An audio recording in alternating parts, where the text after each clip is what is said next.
Fala galera, sejam todos muito bem-vindos a mais um vídeo deste canal, que é o Ivan Azevedo. Hoje eu tenho a oportunidade de gravar diretamente da minha casa, em Teresina, no Piauí. Estou aqui no quarto da minha irmã, para a gente hoje resolver juntos a prova do TJ São Paulo 2023. O TJ ele realizou já 2 provas esse ano, TJ de São Paulo, uma mais para o início do ano e outra agora no mês de julho, mais especificamente no dia 2 de julho.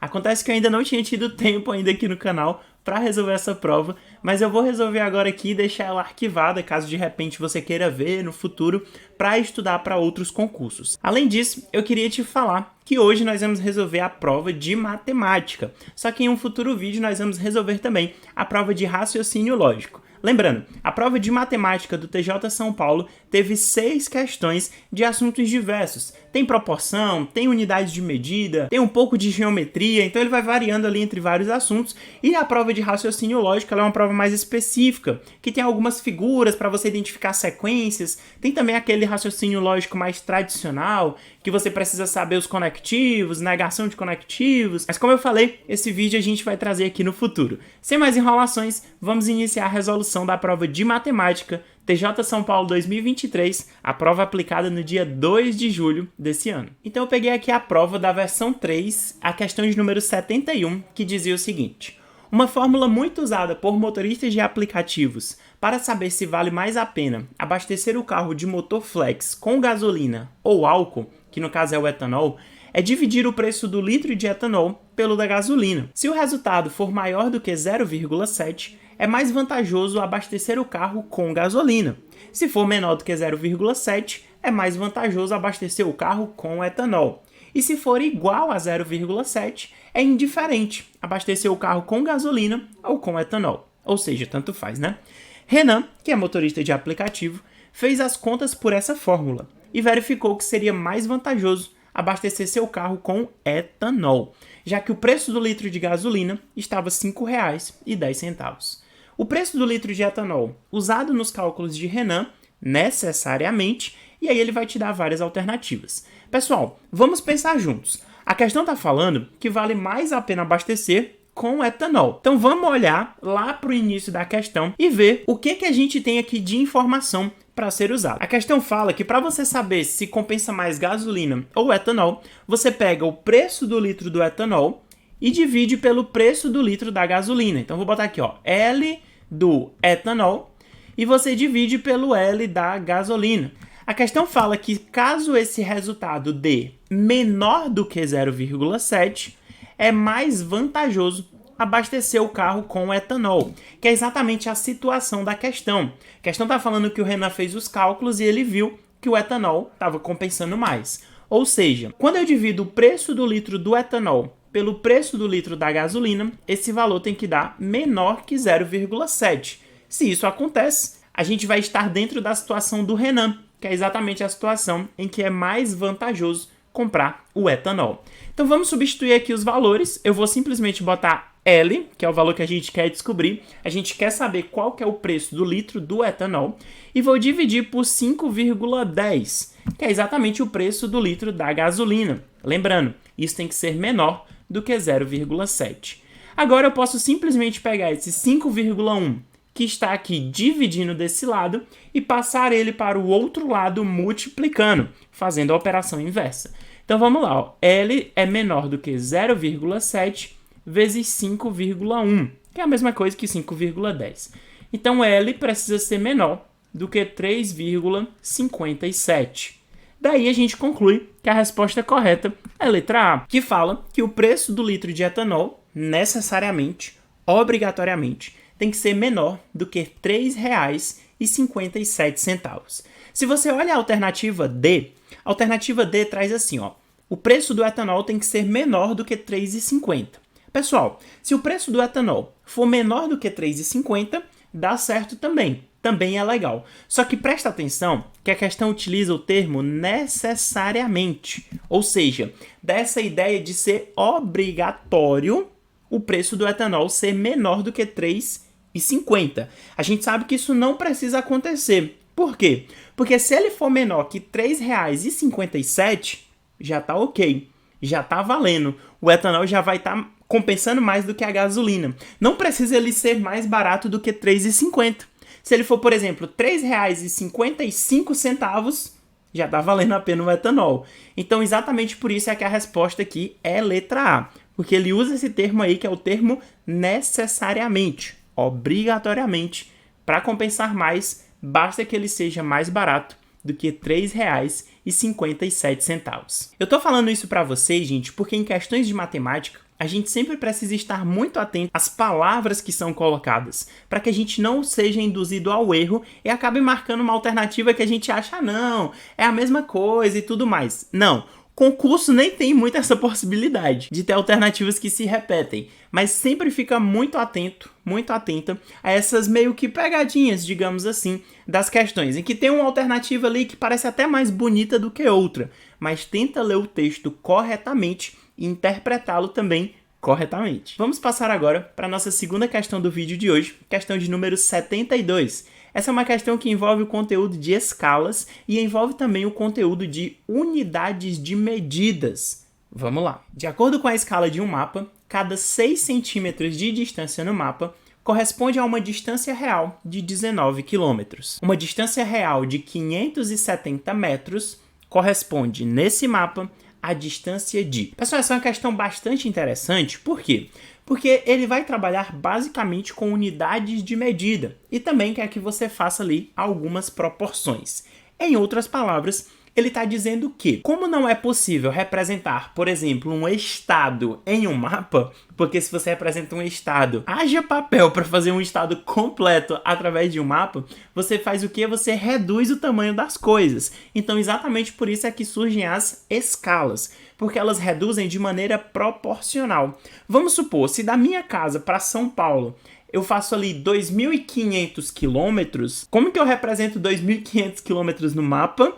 Eu reduzo isso, transformo para centímetros de maneira proporcional. É exatamente isso que está acontecendo na questão. E ele nos fala aqui, ó, 6 centímetros no mapa corresponde a 19 quilômetros na vida real. Aí ele está falando aqui que tem um valor X, que ele quer que a gente descubra que valor é esse, que corresponde a 570 metros. Qual que é o problema que surge aqui? É que quando você trabalha com proporção, desse lado aqui da igualdade, tá beleza, apareceu apenas centímetros. Só que desse outro lado aqui, você tem tanto quilômetros quanto metros. Então a gente precisa deixar esse lado aqui com as mesmas unidades de medida, para que assim a gente faça o nosso cálculo. Então vamos fazer aqui, ó, 6 centímetros. Você pode escolher a forma que você quiser fazer, mas eu particularmente vou preferir transformar esses quilômetros aqui para metros, tá bom? Então basta multiplicar por 1.000, ficaria 19.000 metros. E aí, x centímetros no mapa vai corresponder a 570 metros. Agora tá beleza.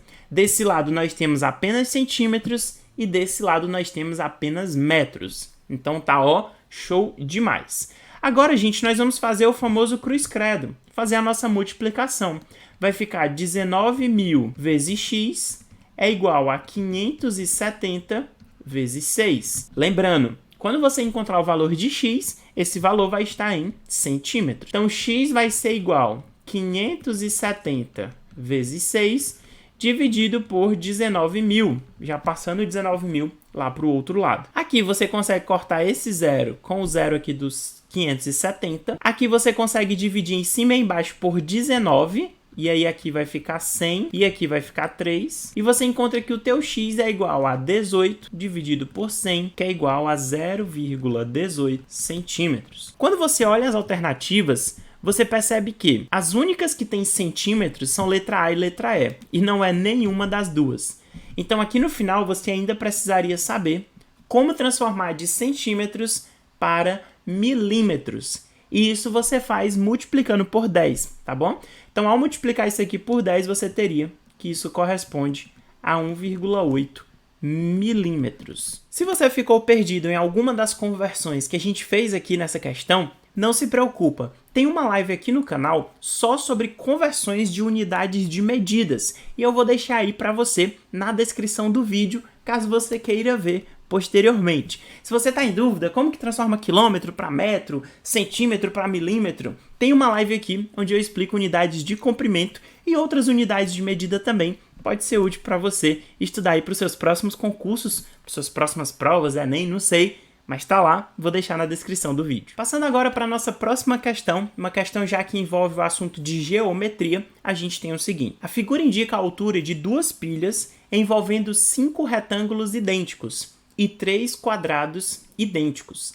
Sabe-se ainda, presta atenção nas informações, que a largura do retângulo é igual à medida do lado do quadrado. Opa, isso ajuda muito a gente. Vamos ver o que é que ele pede, né? Na condição dada, a área de cada um dos 5 retângulos da figura em centímetros quadrados é igual a. Em um primeiro momento, talvez essa possa parecer uma questão complicada, mas vamos ver aqui que você vai perceber que não é tão complicado assim, Cada lado do quadrado eu vou chamar de L. E a gente sabe que o quadrado ele tem os 4 lados iguais, então tanto em cima e embaixo do lado tudo é L. A questão fala que a largura do nosso retângulo, ela tem a mesma medida do lado do quadrado, então a largura aqui também é L, a largura do retângulo. Aqui também é L. E eu vou chamar o comprimento aqui, do retângulo de C, que a gente não sabe ainda. Olhando aqui para essa primeira imagem, o que é que a gente está vendo? Que L, que é a medida aqui, do lado do primeiro quadrado, mais L, que é a medida do lado do segundo quadrado, mais C, que é a medida aqui, do comprimento do retângulo, isso daqui está dando igual a 15 centímetros. Pela outra figura, nós estamos vendo o quê? Aqui é L, que é o lado do quadrado. Aqui também é L, que é a largura. Aqui é L, aqui é L e aqui é L também. Então, nós temos aqui, 1, 2, 3, 4, 5. 5L é igual a 16. Então, ficou muito tranquilo. Vamos descobrir o valor de L aqui, L é igual a 16 dividido por 5. Isso daqui, gente, vai dar igual a 3,2. Agora a gente pode voltar aqui na nossa primeira equação e a gente vai ver que aqui tem L mais L, que seria 3,2 mais 3,2, mais C é igual a 15. 3,2 mais 3,2 dá 6,4, mais C é igual a 15. Passando esse 6,4 para o outro lado, a gente encontra que o C é igual a 15 menos 6,4. Então, o C vai ser igual a 8,6. Ou seja, gente, a gente encontrou o valor do comprimento do retângulo. A gente viu que é 8,6 centímetros. E a gente encontrou o valor da largura, que é 3,2 centímetros. A questão quer que a gente encontre agora a área de cada um dos retângulos. Como que eu calculo a área de um retângulo? Comprimento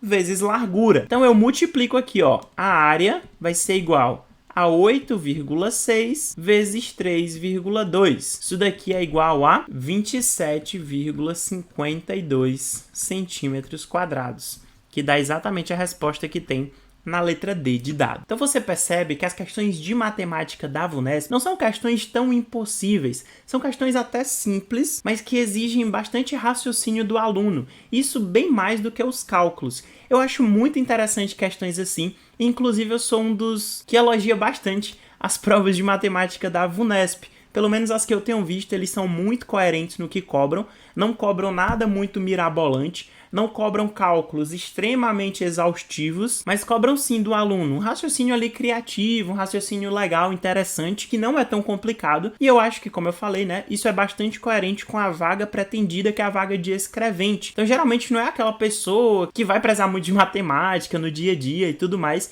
Então, não vejo muito sentido de cobrar questões assim mirabolantes, impossíveis. Então, é bem legal essa atitude da VUNESP aí diante da prova. Vamos passar agora para a questão 74. O preço à vista de um celular é de R$ 1.280. Caso o comprador queira pagar a prazo em 10 prestações mensais fixas, cada prestação será de R$ 153,60. Nesse caso, o acréscimo que o comprador pagará em relação ao preço do pagamento à vista corresponderá a... Pessoal, essa é uma questão típica de porcentagem, não é uma questão difícil, é uma questão que traz valores muito bons para você trabalhar em cima deles, então ela é bem legal. Vamos aqui, primeiro analisar os valores que são dados para a gente na questão. Então você tem aqui, o preço à vista, e a questão já te dá isso de bandeja, fala que esse preço foi de R$ 1.280, e ela te dá também um preço a prazo, vamos chamar assim, que é aquele que você paga ali várias prestações, que foi exatamente de 10 prestações Então, eu vou botar 10 vezes 153,60. A questão fala isso pra gente. Para já ajudar a gente, vamos ver quanto que dá esse valor aqui total, né, caso ele pague a prazo. Fazendo essa multiplicação por 10, a gente pode simplesmente pegar esse 6 e passar ele para frente, né? Então, ficaria R$ 1.536. Então, aqui você já tem os dois valores. O valor que você tem quando paga à vista e o valor que você tem quando paga a prazo, ou seja, quando paga com juros. A questão quer saber a quantos por cento corresponde o acréscimo, ou seja, quantos por cento é os juros. Para você fazer isso, eu vou chamar até aqui de R, que seria a nossa resposta. Você pega o valor do acréscimo, que seria 1.536 menos 1.280, e divide isso pelo quê?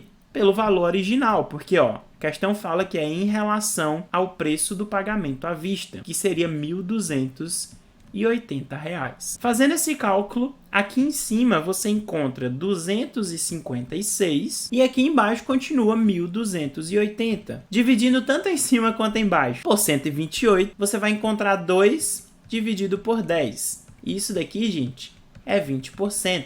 Por isso a resposta é letra E. Essa questão é aquela típica questão que você tem algumas formas diferentes de resolver, mas eu particularmente acho que essa forma que a gente fez ela é bastante tranquila e ela é muito fácil também e sai bem rápido o resultado. Algumas pessoas gostam de fazer questões de porcentagem utilizando também proporção, e isso é perfeitamente possível, você pode também utilizar essas técnicas. Vamos passar para a próxima questão, que a gente já está quase acabando o nosso vídeo de hoje. Essa talvez, gente, seja uma das questões mais trabalhosas que caiu nesse concurso da VUNESP. Diz o seguinte, ó, um concurso consiste de 3 provas de pesos diferentes. Leva para a tua vida isso. O que é uma prova com pesos diferentes? Quer dizer, basicamente, que em uma prova existem matérias, existem questões que são mais importantes do que outras. E eu vou te dar um exemplo onde que isso acontece. É no Enem, por exemplo. Se você vai cursar, por exemplo, um curso, como eu faço, né, na área de exatas, tirar uma boa nota no Enem de matemática é bem melhor do que tirar uma boa nota na parte de português. Afinal, se você vai fazer exatas, você tem que ser bom em matemática prioritariamente. Se por outro lado você vai fazer algum curso da área da saúde, talvez eles vão dar mais importância para a sua parte de biologia. Então lá talvez as questões sejam mais importantes, especialmente na parte de natureza. Algumas provas elas trabalham com isso, né, com pesos diferentes, matérias que seriam ali na teoria mais importantes do que outras. E isso acontece até mesmo nos concursos públicos.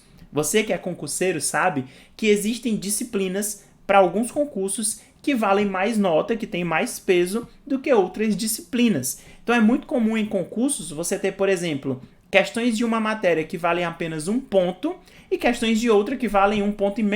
Isso é ter pesos diferentes. Você tem questões ali na prova que são mais importantes do que outras. Dito tudo isso, vamos continuar lendo a nossa questão. Então tá falando aí desse concurso, tem 3 provas de pesos diferentes. Matemática, que tem peso 1, legislação, que tem peso 3, e português, que tem peso 4. Cada uma das 3 provas vale de 0 a 10 pontos, e a nota final de cada candidato é a média ponderada das 3 provas. Ou seja, nessas provas a gente tem que considerar o peso de cada disciplina. Rafaela prestou esse concurso, tirou 6 na prova de português e na de matemática tirou o dobro da nota que tirou na prova de legislação. Pessoal, vamos logo interpretar isso daqui, ó. Tem aqui português, ela fez 6 pontos. Tem aqui matemática e tem aqui legislação. Vamos lá, ó. A questão fala que na de matemática ela tirou o dobro da nota que tirou na prova de legislação. Então, se em legislação ela tirou X, em matemática ela tirou 2x, que tirou o dobro da nota que ela tirou em legislação. Sabendo-se que Rafaela foi aprovada nesse concurso com média ponderada igual a 5, sua nota na prova de matemática superou a nota na prova de português em... Opa, então vamos calcular aqui a média da Rafaela. E aí, gente, você teria que lembrar como que calcula a média ponderada. Você vai fazer da seguinte forma, ó. Você vai pegar a nota que ela tirou aqui no caso em português, que é 6, e vai multiplicar pelo peso da matéria. O peso de português é peso 4. Mas, pega aqui a nota de matemática, que foi 2x, e multiplica pelo peso de matemática, que é 1. Mais, pega aqui legislação, que é x, e multiplica pelo peso de legislação, que é 3. Agora, a gente já multiplicou tudo, a gente vai dividir. A gente divide pelo quê? Pela soma dos pesos. Então aqui, ó, peso 4 mais peso 1 dá 5, mais peso 3 dá 8. Então você divide aqui tudo por 8. A questão fala que quando você fez esse cálculo, quando você descobriu a média ponderada da Rafaela, isso daqui deu igual a 5. Então a gente está munido de todas as ferramentas, agora a gente vai simplesmente fazer o nosso cálculo. Esse 8 ele já pode passar para o outro lado multiplicando 5, então já vai ficar 40. 8 vezes 5 é 40. 6 vezes 4, gente, é 24. 2x vezes 1 é 2x. 3 vezes x é 3x. Então aqui vai ficar, ó, 2x mais 3x, a gente sabe que isso daqui é 5x. Então já vou botar aqui, ó, mais 5x. Então esse 24 ele já pode passar para o outro lado ali subtraindo. Ficaria 5x é igual a 40 menos 24. Então 5x é igual a 16, x é igual a 3,2. Então substituindo aqui na nota de matemática, que foi 2x, então matemática foi 2 vezes 3,2, a nota em matemática foi 6,4. Ou seja, a nota na prova de matemática superou a nota na prova de português em 0,4 ponto. Porque em português ela tirou 6, em matemática ela tirou 6,4.